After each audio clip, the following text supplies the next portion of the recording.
Hello friends, আজকে একটি নতুন চাইনিজ ড্রামা তোমাদের সামনে এক্সপ্লেন করতে চলেছি। এই ড্রামাটিতে মেয়েটি হবে ছেলেটির বডিগার্ড। ড্রামাটি যথেষ্ট রোমান্টিক এবং যথেষ্ট ফানি হতে চলেছে। তো বন্ধুরা, বেশি কথা না বলে চলো শুরু করা যাক আজকের এক্সপ্লেনেশন। ড্রামাটির শুরুতেই আমরা এই ড্রামাটির ফিমেল লিডকে দেখতে পাই, যার নাম সুজিং, যে কিউট, স্ট্রং এবং খুব ভালো মার্শাল আর্ট জানে। সুজিংকে আমরা প্রথমেই দেখতে পাই একটা গাড়ির কাছে নিজের ঠোঁটে ভালো করে লিপস্টিক লাগাচ্ছিল, যেটা গাড়ির ভিতর থেকে ড্রামার মেন লিড দেখে অবাক হচ্ছিল। কিন্তু একটু পরেই গাড়িতে ব্রেক চাপলে সে গাড়িতে ধাক্কা খেয়ে তার লিপস্টিকটা হাত থেকে পড়ে যায় এবং সেটা ভেঙেও যায়। এতে তার মন খারাপ হয়ে যায়। এই ড্রামাটির মেন লিডের নাম হচ্ছে গু। গু হচ্ছে অতি রিচ ফ্যামিলির একজন ছেলে। সে কার থেকে বের হতেই দুটো মেয়ের সাথে ধাক্কা খেয়ে পড়ে যাচ্ছিল, যাকে আমাদের হিরোইন ধরে নেয়। এখানে দুজনেই দুজনকে দেখে মেন্টাল মনে করে এবং যাওয়ার সময় গুয়ের ঘড়িতে সুজিং এর উলের টাইপের সুতো আটকে যায়, যার ফলে গু যখন যাচ্ছিল তখন সুজিং এর ড্রেসটি খুলতে শুরু করে। এটা সুজিং যখন নোটিস করে, তাড়াতাড়ি করে সে সুতোটি ধরে নেয়। সুতায় টান পড়ায় গু তো নোটিস করে যে তার হাতে একটি সুতো লেগে আছে, তাই সেটাকে ফেলে দিয়ে ওখান থেকে চলে যায়, যেটা দেখে সুজিং এর প্রচন্ড রাগ হয়। সে ভিতরে এসে গুকে বলে, তুমি কি এখনো শুনতে পাচ্ছ না? আমি যে তোমাকে ডাকছি, আর তুমি কি কিছু দেখতে পাও না যে আমার ড্রেসটা ধরে নিয়ে চলে যাচ্ছ? গু বলে, মিস, তুমি এইভাবে আমার অ্যাটেনশন নিতে পারবে না। এটা শুনে সুজিং তো আরো রেগে যায় এবং বলে, কে তোমার অ্যাটেনশন নিতে চাইছে? তুমি যদি ড্রেসটা না ধরতে তাহলে তো আমি তোমার সাথে কথাই বলতে আসতাম না। গু তার অ্যাসিস্ট্যান্টকে বলে, ওকে কিছু ড্রেস কিনে দিও। সুজিং বলে, কে তোমার কাছে ড্রেস চেয়েছে? আমি চাই তুমি আমার কাছে ক্ষমা চাও। কিন্তু গু হলো মুডি টাইপের ছেলে, সে তাকে ইগনোর করে সেখান থেকে চলে যায়। এদিকে অফিসের ভিতরে একটা লোককে আমরা দেখতে পাই, যে আসলে এই কোম্পানির প্রেজেন্ট সিইও আর গুয়ের গ্র্যান্ডপা। এই কোম্পানিটির নাম হলো গু গ্রুপ, যিনি এখানে একটি অ্যানাউন্সমেন্ট করেন এবং বলেন, আমার এখন বয়স হয়েছে, যখন তখন আমার শরীর অসুস্থ হয়ে পড়ে, তাই আমি গু গ্রুপের নিউ চেয়ারম্যান হিসেবে আমার নাতি গুকে রাখছি। তখনই গু এসে বলে, আমি তোমার ডিসিশন মানতে পারলাম না, এবং সে নিজের রেজিগনেশন লেটারটি দেখিয়ে বলে, আমি এই কোম্পানিতে আর কাজ করব না। মানে সে এতদিন এই কোম্পানিতে স্টাফ হিসেবে কাজ করত, আর এখন সে জব ছেড়ে দিচ্ছে। এদিকে 100 নামের একজন রাইটার, যার নতুন বুক পাবলিশ হওয়ায় আজ তার ফ্যানেরা তার অটোগ্রাফিতে এখানে এসেছে, আর তাদের মধ্যে সুজিং হলো তার অনেক বড় ফ্যান। আর এখানে সুজিং এর কথা শুনে আমরা বুঝতে পারি সে হলো তার সিনিয়র, মানে তারা একই স্কুলে পড়তো বা একই এলাকায় থাকতো। এখানে সুজিং হান্টারের নতুন বইটি ভিড়ের মধ্যে থেকে খুব কষ্ট করে বের করে নিয়ে আনে এবং সেটা হাতে নিয়ে সে স্বপ্ন দেখতে লাগে।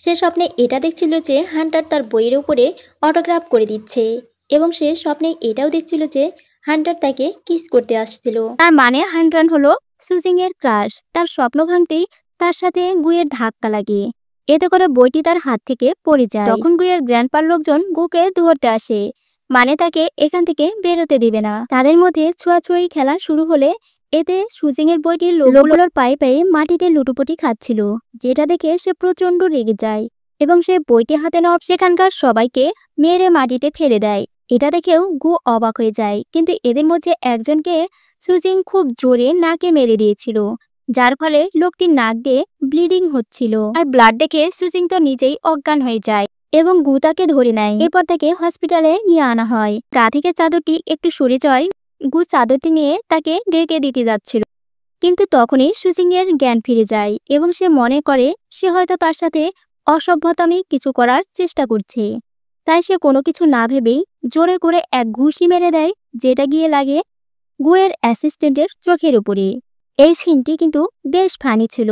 এরপর যখন বাড়ি আসছিল তখন অ্যাসিস্ট্যান্ট তাকে বলে, এখন আপনার বাড়িতে থাকার ঠিক হবে না, কারণ আপনার গ্র্যান্ডপা আপনাকে ধরার জন্য লোক পাঠিয়েছে। ভাবনা চিন্তা করে গু বলে, আমি এখন সুজিং এর কথা ভাবছি, আমি ওকে আমার বডিগার্ড হিসেবে রাখতে চাই। তুমি দেখলে যে ও কতটা স্ট্রং এবং স্কিলফুল মেয়ে।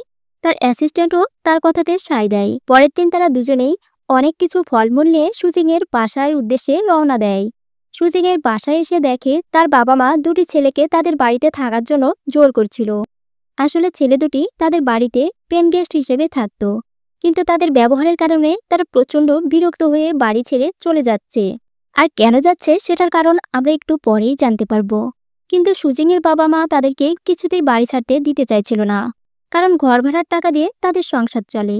যদিও তার বাবা মার্শাল আর্টস জানে এবং সে একজন টিচার, তবুও তার সংসার তাতে চলে না। ছেলে দুইটা অত্যাচার সহ্য করতে না পেরে সেখান থেকে চলে যায়। কিছুক্ষণ পর এরা সুজিং এর বাড়িতে আসে। অ্যাসিস্ট্যান্ট সুজিং এর বাবা মাকে বলে সুজিংকে বডিগার্ড হিসেবে তারা জব দিতে চায়। এতে তার বাবার মত ছিল না, তাই সে আর্গ্য করতে লাগে। কিন্তু বেশি স্যালারির কথা শুনে তার মা রাজি হয়ে যায়। কিন্তু সঙ্গে সঙ্গে সুজেন এসে তাকে বলে, এই খারাপ ছেলেটা আবার এখানে কি করছে? এই খারাপ ছেলের নামটি শুনে তার বাবা প্রচন্ড রেগে যায় এবং বাবা মেয়ে দুজনে মিলে তাদেরকে বাড়ি থেকে বের করে দেয়। কিছুটা দূরে যেতেই সামনে গ্র্যান্ডপার লোকজন তাদেরকে ফলো করতে করতে এখান পর্যন্ত চলে এসেছে। তাই গু দৌড়ে এসে আবারও সুজিং এর বাসায় লুকিয়ে পড়ে। তখন তো সুজিং বাথরুম থেকে গোসল করতে করতে বেরিয়ে আসছিল। বাথরুমে গরম পানি শেষ হয়ে যাওয়ায় সেখানে তার মাথা ধুতে এসেছে। আর গুয়ের পায়ের আওয়াজ শুনে সে মনে করছিল যে তার মা এসেছে, তাই সে তার মাকে তার মাথা ধুয়ে দিতে হেল্প করতে বলে। গুয়া তখন কিছু না বলে চুপচাপ এসে তার মাথায় পানি দিতে লাগে। মাথা ধোয়া শেষ হয়ে গেলে সুজিং একটু পরেই তাকিয়ে দেখে যে এটা তার মা নয়, সেখানে ছিল গু। তখন তাকে মারতে আসছিল, কিন্তু তখনই সে স্লিপ করে তার গায়ের উপরেই পড়ে যায়। তখন সেখানে তার বাবাও চলে আসে এবং দুজনকে এরকম অস্বস্তিকর পরিস্থিতিতে দেখে তো শকড হয়ে যায়। আর তখনই সুজিং এর মাও সেখানে চলে আসে। এরপর গুয়ের উপরে আবার বাবা মেয়ে রাগ ছাড়তে শুরু করে যে তাকে এখান থেকে বের করে দেওয়ার পরও সে আবার কেন বাড়িতে এসেছে। তার মতলব নিশ্চয় ভালো না। কিন্তু সুজিং এর মায়ের বকাবকিতে বাবা মেয়ে তো চুপ হয়ে যায়। উনি একটু বুদ্ধিমান মহিলা, তাই উনি বলেন, সুজিং তোমার বডিগার্ড হিসেবে কাজ করলে ওর অনেক সময় নষ্ট হবে। গু তখন সঙ্গে সঙ্গে মোটা টাকার স্যালারি দেওয়ার কথা বলে।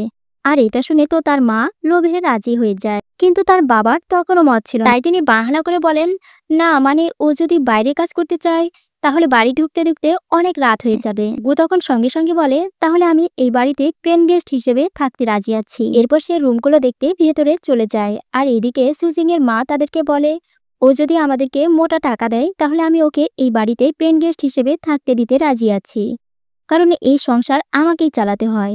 তাছাড়া এখন বাড়িতে কোনো ভাড়াও নেই। এদিকে খুঁজে খুঁজে সুজিং এর রুমটাই তার পছন্দ হয়ে যায়। এতে সুজিং তো কিছুতেই তার ঘর ছাড়তে রাজি হয় না।